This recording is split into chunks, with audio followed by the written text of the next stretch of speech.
ओम शांति। एक छोटी भजन के साथ आज का कार्यक्रम। मन रे मत बाहर भटको, धर लो आत्म ध्यान, धर लो आत्म ध्यान। मन रे मत बाहर भटको, धर लो आत्म ध्यान। भूत भविष्य की चिंता छोड़ो, वर्तमान में रहो। भूत भविष्य की चिंता छोड़ो, वर्तमान में रहो। जो होना होगा सो होगा, जो होना होगा सो होगा। काहे बनो बेभान, मन रे मत बाहर भटको, धर लो आत्म ध्यान। प्रिय अप्रिय नहीं कुछ जग में, यह सब मन का खेल। प्रिय अप्रिय नहीं कुछ जग में, यह सब मन का भान। समदृष्टि बन जग में रहना, समदृष्टि बन जग में रहना। तब होगा कल्याण, मन रे मत बाहर भटको, धर लो आत्म ध्यान। कोई किसी का मित्र नहीं है, कोई शत्रु मत मान। कोई किसी का मित्र नहीं है, कोई शत्रु मत मान। जो जैसा है वो वैसा है, जो जैसा है सो वैसा है।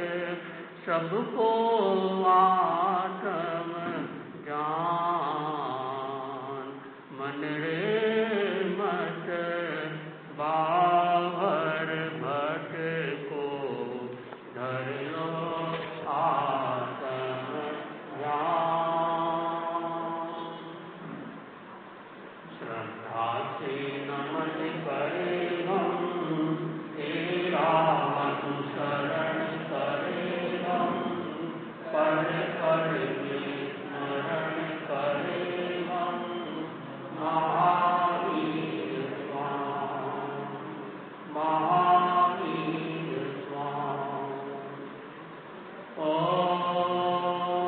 ओंकार बिंदु संयुक्तं नित्यं ध्यायन्ति योगिनः। कामदं मोक्षदं चैव, ओंकाराय नमो नमः, ओंकाराय नमो। परम आराध्य महाराज के पावन चरणों में वंदन। अत्र विराजित शासन श्री मुनि श्री सुरेश कुमार जी स्वामी हरनावा, उनके परम सहयोगी संत मुनि श्री संबोध कुमार जी स्वामी मेधान, धर्म प्रेमी भाइयों और बहनों, निर्जरा भावना में कहा गया है कि विभावय विनय तपो महिमानं, विभावय विनय तपो महिमानं, बहुभव संस्कृत दुष्कृत मनुना, लभते लघु लघिमानं, विभावय विनय तपो महिमानं, अनशननोदतां वृत्ति रासं रति परिहारं, भजशालिनं कायकलेशं, तपयति भाय मुदारं, विभावय विनय तपो महिमानं, प्रायश्चित्तं ध्येयावृत्यं स्वाध्यायं विनयं च, कायोत्सर्गं शुद्धं ध्यानं, भायन्तर्मतिमानं,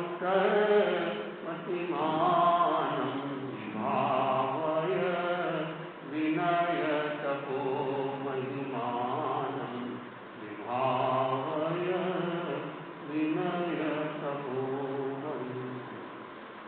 अर्थात कहा गया है कि निद्रा के दो प्रकार, बाहरी प्रकार और आंतरिक प्रकार, अनशन, उन्नोदरी, भिक्षाचरी, रस परित्याग, काय कलेश, प्रायश्चित, ये निद्रा के बाहर के प्रकार। और बाकी के 6 प्रकार हैं वो आंतरिक प्रकार हैं। दोनों प्रकार अच्छे हैं। साधना करते करते, तपस्या करते करते ये चेतना जागती है कि बाहर के प्रकार भी अच्छे हैं, लेकिन भीतर के प्रकार जो है वो और ज्यादा उपयोगी, महत्वपूर्ण और ज्यादा निद्रा करने वाले हैं। इस दृष्टि से हमें निद्रा के जो प्रकार हैं उन प्रकारों को जानना चाहिए। किसी भी बात को अगर जानते हैं तो फिर करने में सुविधा रहती है।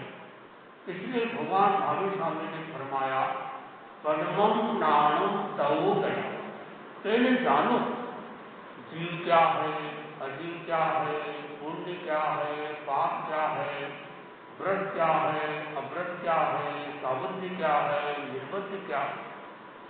हमारे जो पहले आचार्य हुए, आचार्य भिक्षु, उन्होंने एक नया काम किया। आगमों के आधार पर जो आगम में दान, दया आदि की बातें थी, उन्हें सूक्ष्म रूप में जनता को समझाया, बताया कि देना मात्र दान नहीं है। दान भी 2 प्रकार का, सावध्य और निर्बद्ध दान। आपने भिखारी को दिया, किसी मेहमान को दिया या और किसी को दिया, वो दान है, वो निर्बद्ध दान नहीं है। और आपने सच्चे सन्यासी को, सच्चे साधु को दान दिया, वो दान आपका निर्बद्ध दान है। सावध दान से पाप कर्म का बंध होता है और निर्बद्ध दान से कर्मों की निद्रा होती है। अब हमें इसका मतलब ये नहीं कहते हम कि भिखारी को मत दो, इसका मतलब ये नहीं कि मेहमान को खाना मत खिलाओ, इसका मतलब नहीं और किसी को कुछ देना नहीं, लेकिन दृष्टिकोण को साफ रखना कि किसको देने से क्या होता है और क्या देना ज्यादा जरूरी है। इस तरह से ये स्वामी जी ने, आचार्य भिक्षु ने दान के बारे में बताया। इसी तरह से दया के बारे में, दया भी दो तरह की, सावध दया, निर्बद्ध दया। जैसे एक कोई पिता है, उसके दो लड़के हैं, पिताजी बीमार हो गए, लड़का उनके लिए दवाई लाता है, डॉक्टर को बुलाता है, चाय बनाता है, हाथ पैर दबाता है, पिताजी रोते हैं तो वो भी रोता है, ये भी एक दया है। और एक दया ऐसी है, वो पिताजी के हाथ में नहीं दबाता, दवाई भी नहीं लाता, वो क्या करता है, पिताजी को शरणा सुनाता है, धर्म की बात बताता है, संसार की, शरीर की नश्वरता बताता है, त्याग सत्कार कराता है और पिताजी को समता में रखने की भावना रखता है और खुद भी समता रखता है। ये भी एक प्रकार की दया है। तो दो दया हो गई। पहली दया है वो सावध दया है और दूसरी दया है वो निर्बद्ध दया। तो ये निद्रा के प्रकार, ये निद्रा के 12 प्रकार हैं। जिन जिन उपायों से कर्मों की निद्रा होती है, जिन जिन उपायों से आत्मा की शुद्धि होती है, प्रश्न पूछा गया कि अहिंसा की या धर्म की परिभाषा क्या हो सकती है। तो बड़ा सुंदर कहा, आत्मशुद्धि साधनम धर्म।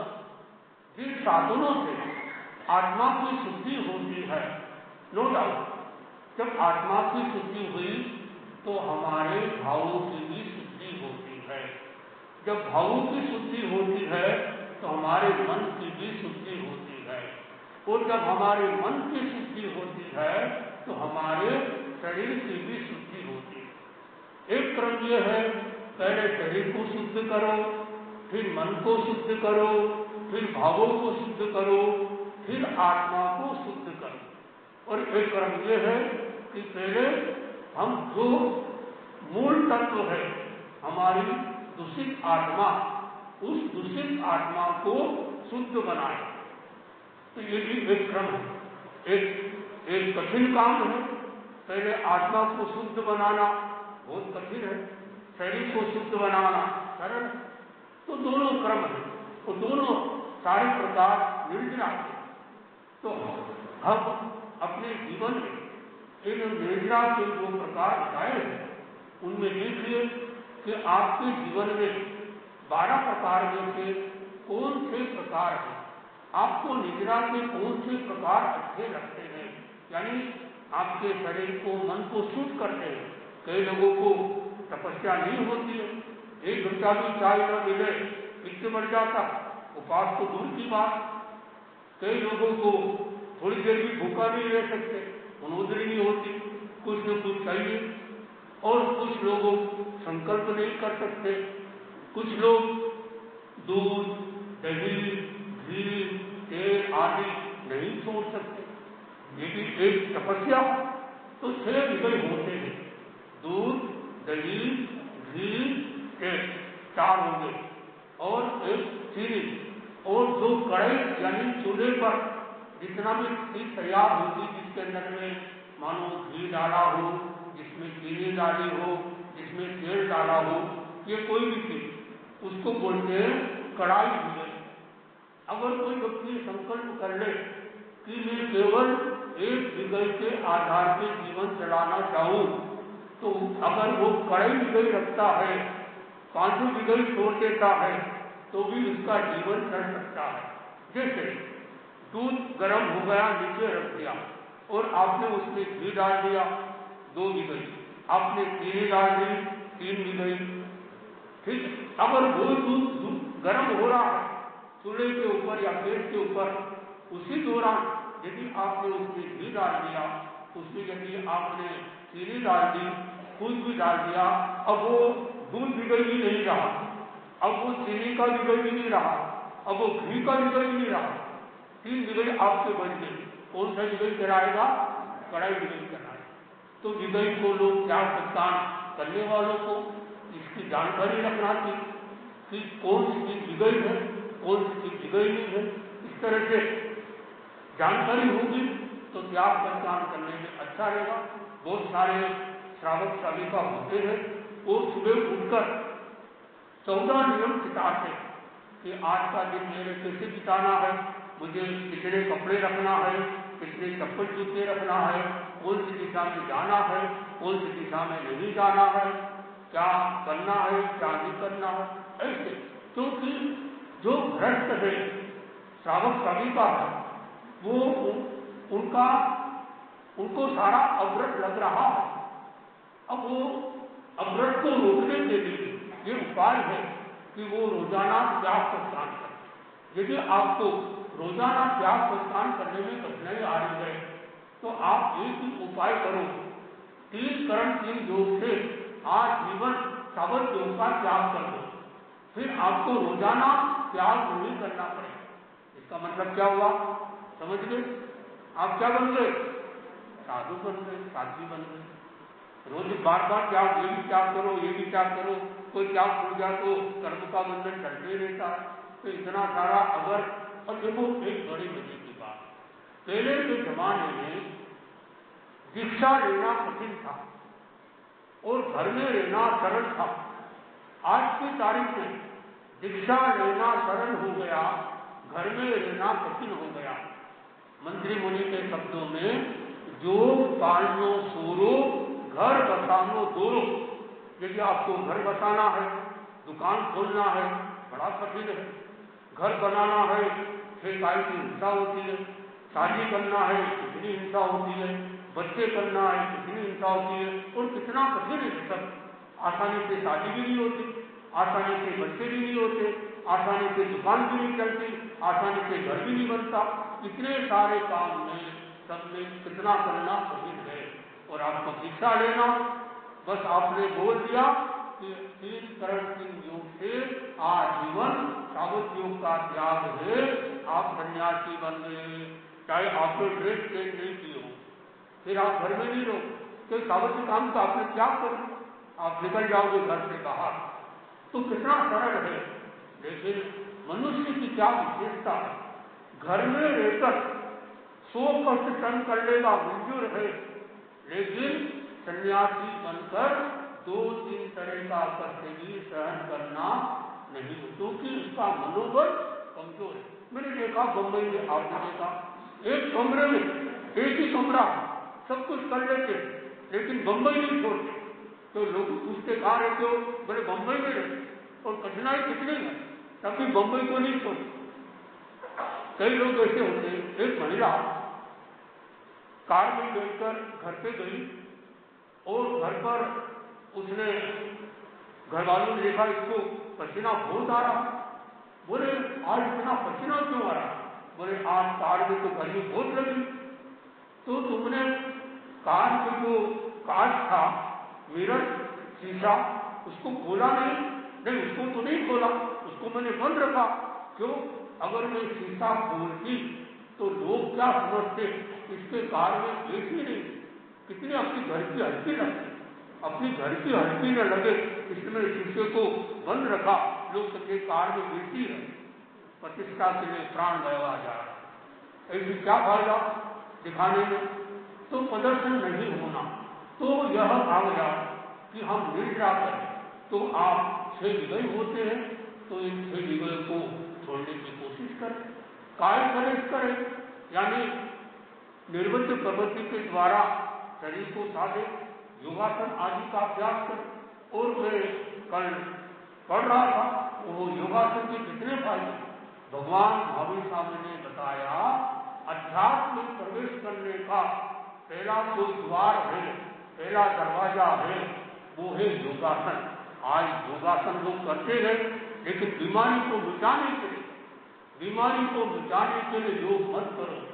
किसलिए करो? बीमारी न आए। एक होता है आपने योगासन किया, बीमारी मिल गई, और एक आप बीमारी मिटाने के लिए कर रहे हैं। ज्यादा अच्छा क्या है कि बीमारी अपने आप मिट जाए, यानी बीमारी न आए, आरोग्यता बनी रहे। तो निद्रा कितनी होती है, काय गणेश यानी उसके आसन योग आदि के प्रयोग सामयिक में यदि योग आदि करना है तो उद्देश्य ये रहना चाहिए, शरीर को साधने के लिए, मन को साधने के लिए, भावों को साधने के लिए, आत्मा की शुद्धि के लिए मैं योगासन कर रहा हूँ। न कि बीमारी मिटाने के लिए, स्वास्थ्य करना हो तो सामायिक में ना करें। जैसे कई लोग जानते हैं, सामायिक में न्यूज़पेपर पढ़ लेते। न्यूज़पेपर रात देश का धंधा है। और हमारे आचार्य महापुरुष जी फरमाते थे कि 9 बजे के पहले न्यूज़पेपर नहीं पढ़ना चाहिए। न्यूज़पेपर बहुत गंभीर मामला है। और देखिए आप सुबह सुबह क्या समाचार आते हैं, धर्म के समाचार तो बहुत थोड़े आते हो, ज्यादातर तो रात देश के, राजनीति के, क्रिकेट के, फिल्मी दुनिया के, इनके समाचार आते हैं। और सुबह सुबह आपने कचरा डाल लिया, मानो कोई भारत हार गया खेल में और आप दुखी हो गए। अरे भारत हारा है, क्रिकेट में हारा है, आप दुखी क्यों हो गए? और जीत गया तो आपको क्या मिला? तो ये कहा गया कि कम से कम 9 बजे के पहले न्यूज़पेपर न पढ़े। सुबह सुबह का समय बड़ा कीमती रहता, उसमें आप माला फेरें, स्वाध्याय करें, ध्यान करें, तो इससे आप रात देश से बच सकते हो। तो कुछ ऐसी जानकारी भी रखना चाहिए। तो हम कार्य करें तो ये निर्मित प्रगति के द्वारा शरीर को प्राश्चित, हमारी जान अनजान में प्राश्चित दोष लग जाता है। दोष विशुद्धि का उपाय प्राश्चित कहलाता है। तो यदि आप लोग भ्रष्ट हो, हम तो लोग प्राश्चित करते हैं, हमारा प्रतिक्रमण क्या है? अगर सुबह से लेकर शाम तक जान अनजान में कोई गलती हो गई, मन से, वचन से, काया से, भाव से, हम शाम को प्राश्चित करके शुद्ध हो जाते हैं। फिर रात को मानो सुबह तक जान अनजान में कोई गलती हो गई हो, सुबह फिर प्रतिक्रमण कर लेते। और आप लोग भ्रष्ट हो, आप प्रतिक्रमण तो रोज करते नहीं हो। हम तो मुक्त हो गए, हम जो भी कर्म लगे या दोष लगे, आप लोग कब मुक्त होंगे? तो आपके लिए कहा गया, यदि आप रोज प्रतिक्रमण करो, बहुत बढ़िया बात। रोज भी कर सकते हो, कम से कम पक्ष के दिन 15 दिन में अपना हिसाब, बैलेंस अकाउंट खत्म कर दो, जो कर्म बंधे हुए हैं।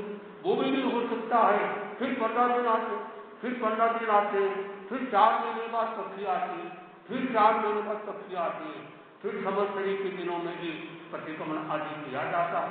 आप में से ऐसे कोई लोग हैं जो रोजाना प्रतिक्रमण करते हैं? कोई है? 1, 2, 3, 4, 5, 6, 7, बहुत अच्छी बात, रोज करते हैं, बहुत अच्छी बात। तो आप जो लोग नहीं करते हैं वो आज संकल्प करें कि हम रोज प्रतिक्रमण करने का लक्ष्य रखें, कितने उसके फायदे होते हैं। तो हमारे